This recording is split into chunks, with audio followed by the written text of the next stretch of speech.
सुमित्रा, क्या बात है, तूने कटहल में इतना तेल भर दिया? रोहन और प्रिया ने सब्जी छुई तक नहीं। मालकिन, मैंने तो रोजाना की तरह ही सब्जी बनाई थी और कटहल को थोड़ा फ्राई करके बनाया था, शायद इसी वजह से तेल दिख रहा होगा। और मिर्च मसाले बिल्कुल भी नहीं डाले खाने में, बिल्कुल फीकी बना दी। ओ सुमित्रा, बात सुन, इसकी बातों को मत सुना कर। तेरे हाथ की सब्जियां बहुत स्वादिष्ट होती हैं। अभी बहू को पका पकाया मिल जाता है ना, इसीलिए उसे काम वालियों की कदर नहीं। जिस दिन तू कभी ना आए, एक फुल्का बनाने भी रसोई में नहीं घुसती। सब खाना बाजार से ऑर्डर होता है। अच्छा सुन, भिंडी की सब्जी रखी है। कल रात ये सब खाना खाने होटल चले गए, किसी ने सब्जी छुई तक नहीं। वैसे क्या बात है, तू थोड़ी परेशान लग रही है। अब तेरे आदमी की तबीयत कैसी है? अभी तो डॉक्टर ने पैर का बहुत खर्च बताया है, पता नहीं कोई रॉड डलेगी तभी ठीक होगा। अच्छा चलती हूँ माता जी। सुमित्रा एक गरीब औरत थी। जब से उसके पति के पैर का एक्सीडेंट हुआ है, तब से वो मजबूरी में यहाँ कोठी में रोटी बनाने का काम कर रही है। सुमित्रा की मालकिन शोभा अच्छे स्वभाव की नहीं है, पर सुमित्रा अकेली ही कमाने वाली है, इसीलिए वो यहाँ काम करके 2 पैसे कमा लेती है। माँ, आज बहुत देर लगा दी, मुझे बहुत भूख लगी थी, घर में कुछ भी खाने को नहीं रखा है। माँ, ये क्या लाई हो? ये मैं भिंडी की सब्जी लाई हूँ। तुम्हें भिंडी पसंद है ना? मैं अभी तुम दोनों के लिए और तुम्हारे पापा के लिए रोटी सेक देती हूँ, फिर गरम गरम रोटी भिंडी के साथ खाना। सुमित्रा, आज मेरी इस हालत की वजह से तुम्हें कितने दुख झेलने पड़ रहे हैं। काश उस एक्सीडेंट में मैं मर ही जाता। खबरदार, जो ऐसी बात कही, आज कह दिया, आगे से मत कहना। अरे तुम ही तो मेरा संसार हो, तुम्हारे बिना तो हम तीनों नहीं रह सकते। देखना, एक दिन तुम जरूर ठीक हो जाओगे। सुमित्रा बहुत हिम्मत वाली थी। वो अपने पति को हमेशा हिम्मत देती रहती थी, पर एक दिन सुमित्रा की हिम्मत खुद ही टूट गई जब उसकी मालकिन ने अचानक से उसे नौकरी से निकाल दिया। पर मालकिन, कोई कमी है तो वो बता दो, मैं वो दूर कर दूंगी। ऐसे अचानक से आप मुझे नौकरी से निकाल दो कि मेरे पास कोई और घर भी नहीं है काम करने का। मेरा बहुत नुकसान हो जाएगा मालकिन। अरे शोभा, एक बार सोच ले, अगली बेचारी को कितने समय से तूने काम पर रखा हुआ है और अचानक से तू इसे निकाल रही है। इसका पति वैसे ही बीमार है, घर में 2 छोटी छोटी बच्चियां भी हैं। ऐसे किसी के पेट पर लात क्यों मार रही है? माँ जी, आप चुप रहिए। आपको ज्यादा पता है या मुझे पता है इस घर का? सुमित्रा, मैंने तुम्हारा हिसाब कर दिया है। ये तुम्हारे इस महीने के 2 दिन आई हो, तुम ये 2 दिन के रुपए ले जाओ, कल से मत आना। सुमित्रा रोती हुई घर चली जाती है। घर पहुंचकर वो अपने पति को सारी बात कहती है।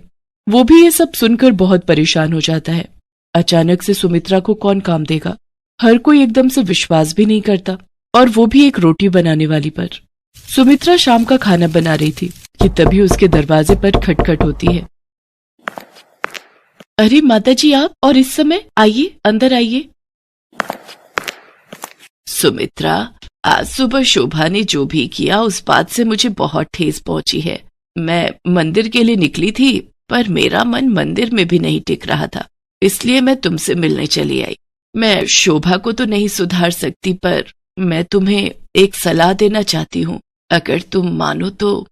जी बोलिए माता जी।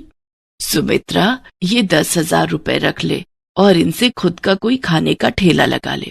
वैसे तू छोले भटूरे बहुत ही अच्छे बनाती है, अगर तू चाहे तो छोले भटूरे का ठेला शुरू कर सकती है। आजकल लोग छोले भटूरे खाना बहुत पसंद करते हैं और आगे सर्दियों के दिन भी आ रहे हैं, तो तेरी अच्छी खासी बिक्री शुरू हो जाएगी। पर माता जी, आप मुझे इतने सारे पैसे दे रही हो, मुझे अच्छा नहीं लग रहा। सुमित्रा, ये पैसे मेरे खुद के हैं, मैंने जोड़े हुए थे, और फिर इन रुपयों की मेरे से ज्यादा तुझे जरूरत है। अब तू देर मत कर, इन रुपयों से जल्दी से छोले भटूरे का ठेला शुरू कर दे, फिर मैं गरम गरम छोले भटूरे खाने आऊंगी। उन रुपयों को देखकर सुमित्रा के मन में हिम्मत जाग जाती है और वो माताजी को दिल से शुक्रिया करती है। आज मुसीबत की इस घड़ी में माताजी उसके लिए ईश्वर का रूप बनकर आई थी। माताजी की सलाह सुमित्रा और उसके पति को ठीक लगती है और अगले ही दिन सुमित्रा छोले भटूरे का ठेला लगाने के लिए सारा सामान इकट्ठा कर लेती है और 2-3 दिन में ही उसका छोले भटूरे का ठेला शुरू हो जाता है। पहले तो कभी नहीं देखा, लगता है बाजार में ये छोले भटूरे वाली नहीं आई है। भैया बहुत ही स्वादिष्ट छोले भटूरे बनाती है, साथ में प्याज, चटनी, अचार और बूंदी का रायता भी 1 प्लेट खाई थी कल मैंने। भैया सचमुच आनंद आ गया बता रहे। अच्छा एक काम करते हैं, 1 प्लेट खा लेते हैं चलकर, गरम गरम है, मजा आ जाएगा। 2 प्लेट छोले भटूरे देना और प्याज और अचार ज्यादा कर देना। ठीक है, अभी देती हूँ। आप दोनों के लिए भैया जी। हमें भी 1-1 प्लेट छोले भटूरे लगा दो। भटूरे थोड़े करारे देना है। सुमित्रा का छोले भटूरे का ठेला चल पड़ता है। उसमें नया आत्मविश्वास पैदा होता है। धीरे धीरे वो छोले भटूरे के ठेले से अच्छे पैसे कमाने लगती है और एक छोटी दुकान किराए पर ले लेती है। अब सुमित्रा की छोले भटूरे की दुकान थी। उसके साथ साथ गाजर का हलवा, मूंग की दाल का हलवा, गुलाब जामुन और कुछ मिठाइयां भी बेचनी शुरू कर दी थी। सुमित्रा ने काफी अच्छे पैसे कमा लिए थे। एक दिन वो माताजी से मिलने गई। नमस्ते मालकिन, वो माताजी से मिलना था। माँ जी का 15 दिन पहले स्वर्गवास हो गया। शुगर बढ़ गई थी और फिर काफी तबीयत खराब होने की वजह से डॉक्टरों ने जवाब दे दिया था। कुछ काम था माँ जी से, मुझे काम से जाना है, मुझे देर हो रही है। माताजी के गुजरने की खबर सुनकर सुमित्रा की आंखों में आंसू आ जाते हैं। आज उन्हीं के कारण उसके पास पैसे और काम था। सुमित्रा जो रुपए माताजी को वापस करने गई थी, उन रुपयों से वो गरीबों में माताजी के नाम का दान करती है ताकि उनकी आत्मा को शांति मिल सके। सुमित्रा के पति के पैर का ऑपरेशन भी ठीक ठाक हो जाता है। अब दोनों पति पत्नी मिलकर छोले भटूरे की दुकान चलाते थे। पर आज भी सुमित्रा माताजी के एहसान को नहीं भूल पाई थी। इसीलिए वो उनकी याद में महीने में 1 दिन छोले भटूरे बनाकर गरीबों में बांटती थी।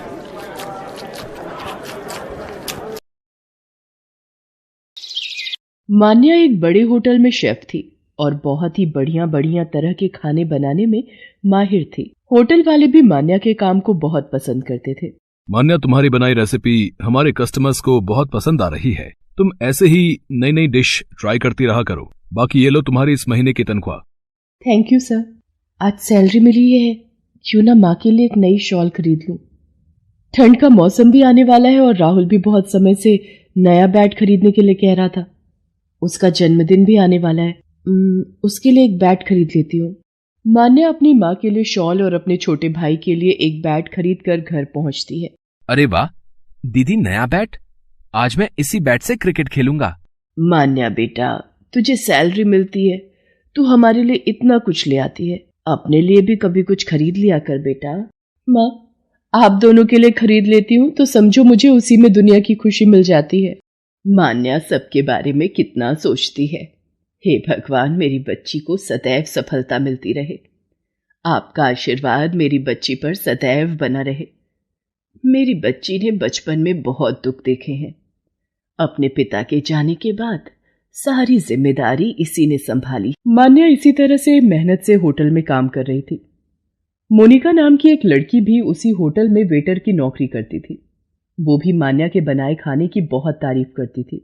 मान्या यार, बहुत दिनों से तुम्हारे हाथ की पाव भाजी नहीं खाई। अरे तो कल छुट्टी है, कल मैं तेरे लिए स्पेशल पाव भाजी बनाऊंगी, तू कल घर आ जा। चल पक्का, कल शाम की पार्टी तेरे घर। अच्छा तुझे पता है, होटल में पूर्वी नाम की एक नई लड़की आई है। इससे पहले वो विदेश के किसी बड़े होटल में शेफ की नौकरी करती थी। बड़ी मॉडर्न टाइप की है। पता नहीं कितने लोग यहाँ पर शेफ की नौकरी के लिए आते हैं। आने दो, कोई बात नहीं, वो भी हमारी तरह ही काम के लिए आई होगी। वो तो बात ठीक है, पर मैनेजर साहब भी उसकी बहुत तारीफ कर रहे थे। विदेश के होटल में पहले काम किया हुआ है, इसीलिए वो ज्यादा ही इतराकर बात कर रही है। मोनिका अभी मान्या से बात कर ही रही थी, तभी होटल का मालिक एक लड़की को लेकर आता है। मान्या, ये पूर्वी है, आज से ये तुम्हारे साथ ही शेफ का काम करेगी। पूर्वी, तुम एक बार होटल की रसोई देख लो, कोई कमी लगे तो बता देना। और मैं जानता हूं तुमने तो पहले ही इतने बड़े होटल में शेफ की नौकरी की हुई है, तो तुम्हें समझाने की जरूरत नहीं पड़ेगी। तुम्हें तो पता ही होगा कि कस्टमर्स किस तरह का खाना पसंद करते हैं। आप चिंता मत कीजिए सर, अब मैं आपके होटल में आ गई हूँ ना, अब देखना आपके होटल में कस्टमर्स की भीड़ लगी रही। पूर्वी मान्या के साथ काम पर लग जाती है, पर पूर्वी बहुत ही चालाक लड़की थी।